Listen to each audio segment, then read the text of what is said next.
আসসালামু আলাইকুম রহমতুল্লাহ। আশা করি ভালো আছেন। আজকে আপনাদের দেখাবো পেঁপে গাছের পানি ধরে রাখার সুব্যবস্থা। পেঁপে গাছ যত বড় হবে তত পানি ধরে রাখার ব্যবস্থা রাখতে হবে এবং টবও বড় হতে হবে, না হলে মাঝপথে এরকম পেঁপে ধরার বন্ধ হয়ে যাবে, ফুল ঝরে যাবে। আমার এরকম গাছটি হয়েছিল, সেই জন্য আমি পানি ধরে রাখার বিকল্প হিসাবে একটি কাজ করব, সেটি মূলত আপনাদের সঙ্গে শেয়ার করব। পেঁপে গাছে যত পরিচর্যাই করেন না কেন, যত সারই দেন না কেন, পানির ব্যবস্থা অবশ্যই করতে হবে। পানি বেশি হলেও সমস্যা আর কম হলেও সমস্যা। দেখছেন আমার টবের মাটিগুলো খুব শক্ত হয়ে গেছে, হঠাৎই মাটি শুকে যায় এবং একদিন যদি পানি না দিই তাহলে গাছের অবস্থা খুব খারাপ হয়। সেই জন্য এই মাটিতে যেন পানি দীর্ঘ সময় ধরে রাখা যায়, সেই জন্য আমি একটি ব্যবস্থা করব। ব্যবস্থাটি হলো এই পেঁপে গাছের গোড়ায় আমি কিছু শুকনো পাতা গুঁড়ো করে রেখেছি।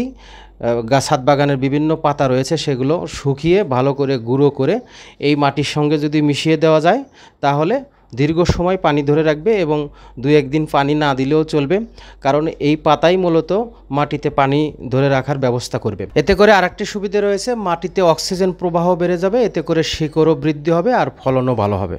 এই পাতা দেওয়ার 2-1 দিন খুব কম পানি দিতে হবে, কারণ এই পাতাগুলো ধীরে ধীরে পচবে, তাই অতিরিক্ত পানি হলে সেখানে পচন রোগ হতে পারে গোড়ায়। তাই এই পাতাগুলো দেওয়ার 2-1 দিনের মধ্যে পানি না দিলেও চলবে। প্রথম দিকে একবার পানি দিবেন, এরপরে 2-1 দিন পানি না দিলে হবে। প্রত্যেকটি বড় বড় গাছে এরকম ব্যবস্থা থাকতে হবে। আপনারা চাইলে পাতা কম্পোস্টও দিতে পারেন, পাতা কম্পোস্টও পানি ধরে রাখে। তো খুব সহজ উপায় হলো, একদম বিনা খরচে, কোনো পরিশ্রম হবে না।